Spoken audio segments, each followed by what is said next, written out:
Bienvenidos a La Caja Verde. El programa de hoy está dedicado a la salud, en específico a la diabetes. Por eso tenemos una conexión especial con el gerente médico de Sanofi, el doctor Ronnie Calderón, para darnos una perspectiva general sobre esta enfermedad y algo un poco más específico, y es qué tanto se podría complicar la salud de un paciente diabético de ser detectado con COVID-19. Pues bien, ahí como le hablé, este programa es muy especial porque está enfocado en la salud y tenemos desde Guatemala al doctor Ronnie Calderón, él es gerente médico de la franquicia de diabetes para Centroamérica, el Caribe, Sanofi Adventist of Guatemala. Bienvenido a la Caja Verde desde su espacio. Muchas gracias, muy buenas tardes a todos. Es un honor estar en su programa. Pues para nosotros aún mayor de que haya tomado el tiempo para informar a todos los dominicanos a través de Acento TV y la Caja Verde sobre la diabetes. Pero antes de entrar de lleno en el tema que nos compete, yo quisiera saber de cómo usted ha sobrellevado la cuarentena y todas las medidas de distanciamiento social que se han tomado a nivel mundial por el COVID-19. Bien, muchas gracias. La verdad, estamos ante un suceso que nunca antes habíamos estado presentes nosotros como para poder saber cuáles son las medidas más adecuadas. Ustedes han visto que a lo largo de los meses los distintos países han tomado distintas medidas. Algunas veces empezaron a decir que no se podía, que no era necesario las mascarillas, otros que sí. Ahora todo el mundo está de acuerdo que hay que usar mascarilla. Entonces, los tres primeros y principales medidas que en realidad estamos tomando todo el mundo y que hemos visto que han sido efectivas son el lavado frecuente de manos, el uso de mascarilla y el distanciamiento social. En ese estado estamos aquí también en Guatemala y en toda la región. Bueno, aquí, doctor, incluso íbamos a entrar casi a la fase 3 de desescalada y el Estado lo devolvió para atrás y nos quedamos ahí estancados en la fase 2. Sí, nosotros estamos aún en la curva de ascenso y posiblemente estamos ya en el pico máximo, por lo que aquí todavía no hemos entrado a ninguna fase de desescalamiento. Wow. Y a nivel profesional, como médico, ¿cuál ha sido el impacto que ha tenido tomando en cuenta las medidas y también el miedo que la gente tiene aún tomando estas medidas? Bien, nosotros hemos, por los diferentes medios y canales de las distintas asociaciones médicas en mi país, hecho y divulgado estas medidas que le he mencionado para que la gente las tome en cuenta. Hemos tenido el problema que hay muchas personas que desafortunadamente no tienen un salario fijo y estas personas necesitan salir para ganar el pan de cada día. Y es desafortunadamente en este grupo de la población en donde más casos se ha visto que en otros grupos socioeconómicos. Nosotros en el medio médico también ha sido afectado tremendamente porque estamos, como le digo, ya en la etapa del pico máximo. Los hospitales están abarrotados de gente. Aquí ya no hay más camas de intensivo vacías en donde se pueda ingresar pacientes graves. Aquí se están usando hoteles para ingresar a pacientes, porque ya los hospitales no caben, a pesar de haber construido 4 hospitales nuevos en los últimos 3 meses. Desafortunadamente también personal sanitario está falleciendo. Hemos tenido un recuento de que más o menos entre 10 a 12 médicos han muerto desde que comenzó la pandemia del COVID en mi país. Aparte también de personal sanitario como enfermeros o personas que trabajan en el ambiente hospitalario, guardias de seguridad, personal de limpieza que también ha fallecido por el COVID. Es bueno que ese tipo de noticias se conozcan y que los dominicanos sobre todo sepan que hay otras realidades y quienes andan por la calle sin miedo conozcan de que esto sí es serio, y por eso quise hacerle esas preguntas iniciales para tener un panorama diferente a la realidad dominicana que estamos viviendo.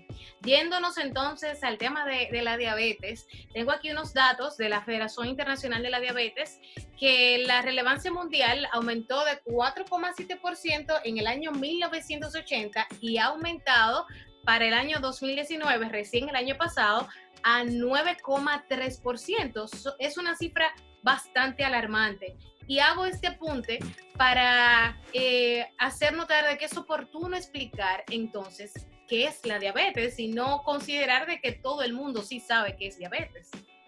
Sí, la verdad, las cifras que usted menciona son alarmantes. Esa cifra del 9,3% es un promedio a nivel mundial. Eso quiere decir que el 10% aproximadamente de la población en el mundo tiene diabetes. Ese es promedio, pero por ejemplo para Dominicana se sabe que es el 13% de la población. Es bastante alto. Entonces es bastante alto. Supongamos que la población de Dominicana es de 12 millones de habitantes. Ese 13%, yo le diría que está entre 1,5 millones de personas que tienen diabetes en Dominicana. El problema de ese número es que la mitad de ellos no saben que son diabéticos todavía. Y anda por ahí y nadie les ha hecho el diagnóstico o no han consultado porque no creen que sea esa enfermedad. O han normalizado Entonces, los síntomas. exacto, o no tienen muchos síntomas. Entonces, la diabetes también es una pandemia, la cual la tenemos desde hace varios años y quizá mueren más pacientes por diabetes en el mundo que los que están muriendo por COVID en este año. Wow, es un dato bastante chocante, que hace sobre todo de que quizás es una enfermedad que la gente la ha normalizado más de lo normal, podría considerar ahí.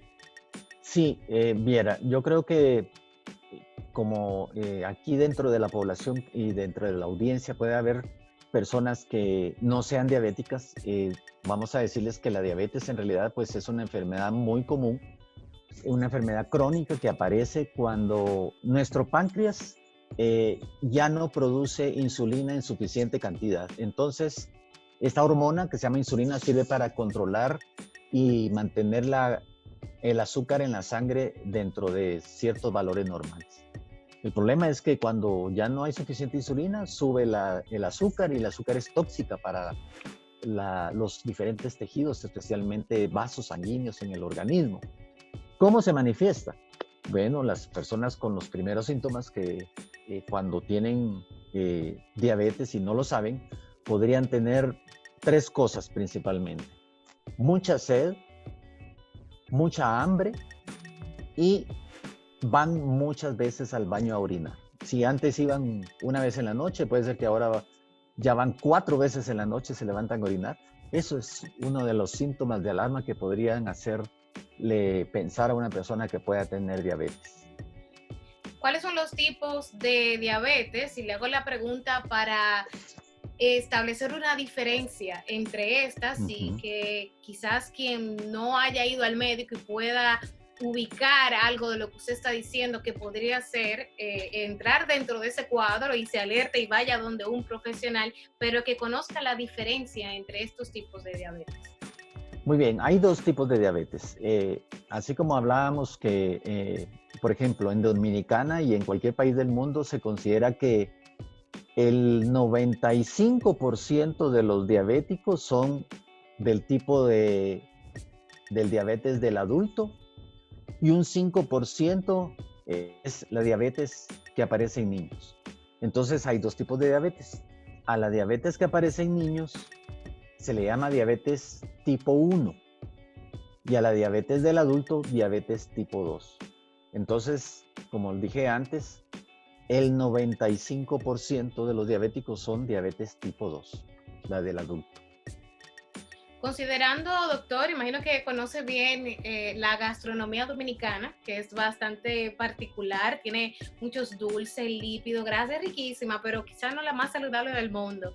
Y tomando en consideración eso, y ¿cómo usted podría ubicar a los padres para cuidar a los niños sin dejar de sacrificar su niñez también, yéndonos a la parte de los niños, para luego entonces adentrarnos con el adulto. Bien, aquí creo que hay que hacer otra reseña acerca de otra Romper un pan, mito. sí, no, le quería decir de otra pandemia que hay, la pandemia de la obesidad. La obesidad es uno de los factores que también predispone a que se desarrolle diabetes. Y en nuestros países, en Latinoamérica se ha visto que en el Caribe y México son los países que tienen más obesidad en niños.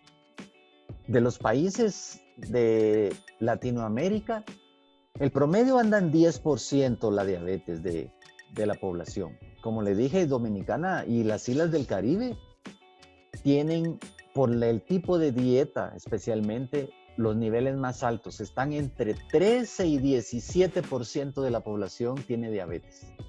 Entonces, para los papás, especialmente aquellos que tienen familiares diabéticos, abuelos, padres diabéticos, tienen que considerar que hay un factor genético que desarrolla la diabetes que se hereda. Entonces, si ya tenemos familiares diabéticos, debemos considerar que tenemos esos genes de la diabetes. El gen de la diabetes ahí está, pero cuando se dispara es cuando subimos de peso.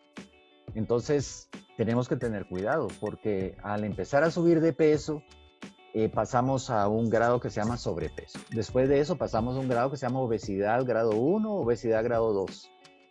Pero entonces, conforme vamos subiendo de peso, ese tejido adiposo que se acumula en el cuerpo produce hormonas que bloquean el uso de la insulina. O sea que nuestra propia insulina está siendo bloqueada por las hormonas que produce la grasa. Entonces allí ya empieza a alterarse el metabolismo del azúcar en la sangre. Nos convertimos entonces en una bomba de tiempo. Sí, exactamente. Ese es un problema. Y tomando como base esto, de que el sobrepeso es una de las maneras en cómo se desencadena y arranca la diabetes, podríamos decir que hay algunos consejos que yo podría darle a esas personas que tienen familiares diabéticos y que ya tienen la carga genética. ¿Cómo podemos hacer? Por ejemplo, yo soy diabético, mis abuelos eran perdón, yo no soy diabético, pero mis abuelos eran diabéticos y mi papá era diabético. Entonces yo sé que tengo los genes de diabetes, pero En cualquier desorden salen. Sí, pero ¿cómo puedo hacer yo para evitar que aparezca la diabetes o por lo menos retrasar que muchos años me falten todavía para que se me desarrolle? Es haciendo lo siguiente. 4 cosas. Entonces, mantener el peso ideal para la estatura y para la edad. Eso es básico. Mantenerse activo físicamente. Esto quiere decir que por lo menos hay que hacer una actividad regular diaria de 30 minutos de intensidad moderada la mayoría de los días de la semana. Por supuesto que cuando se necesita bajar de peso, posiblemente el tiempo deba ser más y la actividad también puede ser más intensa. Tercero, consumir una dieta saludable. Esto quiere decir que hay que evitar el azúcar, especialmente las azúcares refinadas, las que están en los postres, y las grasas. Mucha gente dice, bueno, ¿y por qué las grasas? Si lo que se sube es el azúcar, yo solo evito el azúcar. No. Las complicaciones en la diabetes se dan porque las grasas tienen más tendencia a acumularse en las arterias. Entonces los pacientes diabéticos fácilmente se les tapan las arterias del corazón y se desarrollan infartos. Se les tapan las arterias del cerebro y desarrollan accidentes cerebrovasculares. Entonces, por eso es que no solo las cosas dulces, sino que también las grasas hay que reducir. Entonces ya tenemos ahí mantener el peso, hacer ejercicio, una dieta y otra cosa muy importante, la cuarta, es evitar el consumo de tabaco. ¿Por qué? Porque se ha visto que el consumo de tabaco per se aumenta el riesgo de sufrir diabetes, y además en los que ya son diabéticos, el tabaco empeora las complicaciones cardiovasculares. Y el consumo del tabaco es bastante elevado en la población joven. Exactamente, entonces posiblemente en los primeros años no sientan ninguna molestia, pero el daño es acumulativo. Con los años se va viendo que las pequeñas arterias en el organismo son las que primero sufren por el tabaco. No son los pulmones, son las arterias. Y, y si es un paciente que tiene predisposición a ser diabético y fuma, más fácilmente esas pequeñas arterias se van a dañar y van a producir daños en las arterias del ojo, arterias de los riñones, entonces da ceguera, da daño renal, y como le dije, a la larga pueden dar infartos o derrames cerebrales. Eso es bueno resaltarlo porque muchas veces uno como joven se siente invencible y Superman, y de que esas son enfermedades de gente adulta, de gente muy grande, de gente muy adulta. Entonces, bueno, desde joven uno aprender a cuidarse y a cuidar su entorno y tener una alimentación balanceada. En cuanto a la diabetes, Sí. entonces, ¿cuál podría ser el tratamiento? ¿Alguien se ha curado alguna vez de diabetes, o una vez ya que se haya identificado, vas a vivir el resto de tu vida con esa condición? Sí, la diabetes, como mencioné antes, es una enfermedad en que el defecto básico es disminución de la producción de insulina. Esta hormona que se llama insulina la producimos en unas células del páncreas que se llaman células beta, que desafortunadamente esas células, conforme se van muriendo, no se regeneran. Entonces, cuando a alguien le diagnostican diabetes, por lo menos el 50% de sus células beta del páncreas que producen insulina ya las tiene dañadas. Y a partir de ahí empieza una cascada de reducción de la cantidad de células beta, que en términos de unos 10, 15 años ya no va a tener nada de Wow. células beta. Entonces, en ese momento, cuando ya no tiene células beta, forzosamente se le tiene que administrar insulina porque ya su páncreas no produce nada. No hay ningún caso descrito en que se haya curado la diabetes. Hay mitos y leyendas, pero no se cura ni la diabetes tipo 1 ni la diabetes tipo 2. Así que la diabetes hay que verla como el defecto básico. ¿Qué es la diabetes? Falta de insulina en el cuerpo. Entonces, justamente teniendo esta premisa, los organismos internacionales que se dedican al estudio de la diabetes han emitido recomendaciones y guías para el manejo de la diabetes. Y dentro de las guías actualmente, por supuesto que hay medicamentos orales que se pueden dar como primera opción, pero ya están recomendando que si en el primer año los medicamentos orales no le controlan la glucosa, desde el primer año de que le diagnostican la diabetes, se debe iniciar la insulina. Pasar a esa etapa debe ser bastante fuerte para una persona. No, no. Eso precisamente que me dice usted es la Lo bueno creencia. que te digo, ¿eh? Ese es un mito, ese es un mito. Hay mucha gente que nos dice, no, es que la insulina es solo para los casos serios y los casos que ya están terminales.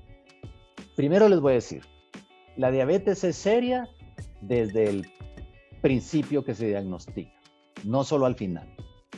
Y ¿por qué no pensar que es solamente para aquellos pacientes que están en una etapa final? Bueno, ya mencioné que actualmente se reconoce que mientras más pronto se inicie el uso de la insulina, el pronóstico de la enfermedad es mejor.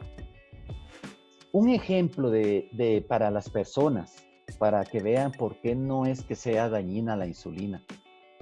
Si fuera dañina la insulina, todos fuera, por ejemplo, alguien dice, no, es que si me pongo insulina me voy a quedar ciego.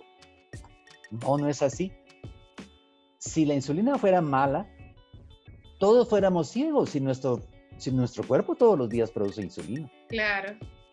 Entonces, los niños a los que se les diagnostica diabetes tienen el problema que desde que se les diagnostica ya ellos desafortunadamente se les dañó totalmente el páncreas y no produce insulina.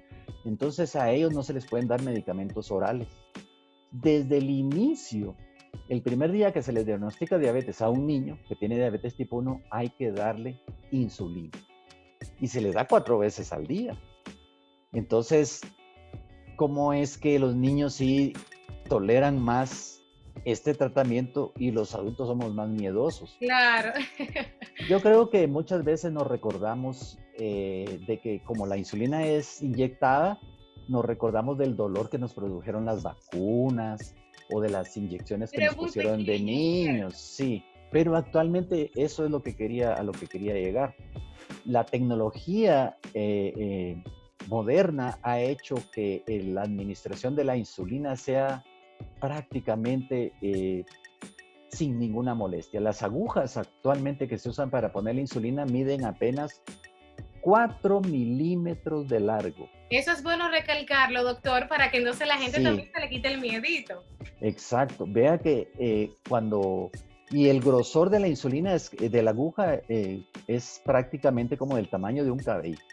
Así que uno cuando se la pone, dice uno, bueno, si esto era la inyección, pues ¿por qué no me la puse antes?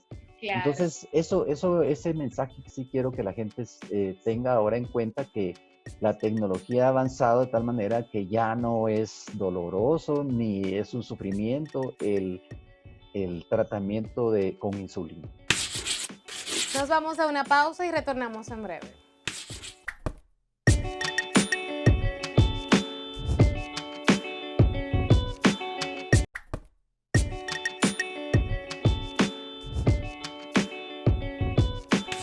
Vamos ahora a hablar de la relación entre el COVID-19 y la diabetes, en cuanto a qué tanto se puede complicar para una persona diabética que haya sido detectado con esta pandemia.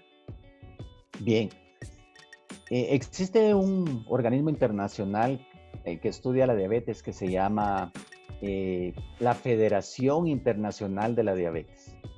Este organismo ha establecido que frente a la pandemia actual del COVID-19, hay algunas personas que son más vulnerables a enfermarse gravemente cuando se infectan con el nuevo coronavirus. Estas son las personas mayores de edad, quiero decir ancianos, Adultos y mayores. adultos mayores o aquellas que tienen condiciones médicas preexistentes como diabetes, enfermedades cardíacas, hipertensión o obesidad.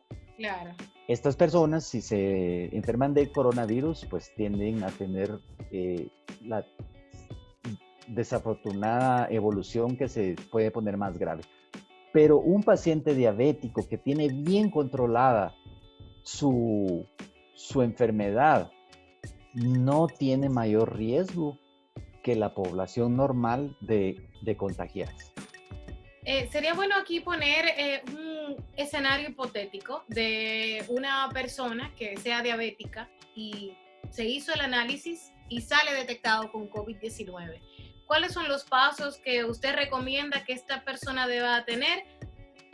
Analizando los dos panoramas, aquel que está asintomático, que como se siente bien, cree que no tiene nada, y aquel que quizás el cuadro se le pudiese complicar un poquito. ¿Qué pasos debería de seguir una persona diabética? Muy bien, las personas diabéticas, esencial que no suspendan sus medicamentos sin que su médico se los haya dicho. Eh, a- ya se ha visto que obviamente los pacientes diabéticos tienen otras enfermedades como presión alta, problemas del colesterol y usan varios medicamentos. No se debe suspender ninguno. Lo que sí es recomendable es que si una persona se contagia del coronavirus y es diabética, empiece a tomar por lo menos una tableta de aspirina al día, porque las personas con coronavirus tienen más tendencias a hacer trombosis. Entonces, para mantener la sangre un poco más rala, podríamos decirlo en ese término más común, sí sería bueno tomarse una aspirina a diario, además del medicamento que normalmente toman.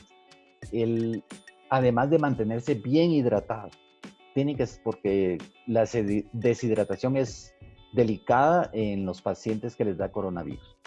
Si los síntomas son leves, pues la persona lo puede pasar en su casa. Pero ¿cuándo podemos decir que ya no son síntomas leves? Cuando hay fiebre persistente más arriba de 38 grados, cuando hay dolor torácico o dificultad para respirar, esas personas deberían de consultar al médico porque posiblemente ya están en una categoría de enfermedad moderada. Entonces allí hay que consultar rápido porque algunas personas también tienen diarrea y se pueden deshidratar. Entonces rápidamente, como les dije, es necesario estar bien hidratados. Entonces si una persona tiene fiebre, tiene diarrea, tiene dolor en el pecho, le cuesta respirar, o es obligado que vaya al hospital. Y lo más seguro es que si ese paciente diabético es necesario hospitalizarlo a criterio de su médico, el tratamiento ya en el hospital, allí sí le van a suspender sus medicamentos orales y le van a dejar únicamente tratamiento con insulina, porque el paciente diabético con coronavirus moderado severo en el hospital sí necesita insulina para salir adelante. O sea que sería bueno de que mantengan siempre a sus doctores de cabecera informados, a cualquier persona que sea detectado con coronavirus, para que sea entonces un seguimiento dual entre quien te está tratando el COVID y tu médico que te trata entonces la diabetes y los demás problemas colaterales que eso trae consigo. Así es, exactamente. Doctor, hablemos un poquito sobre Sanofi. Cuénteme sobre el enfoque de esta empresa y sobre todo su presencia allí.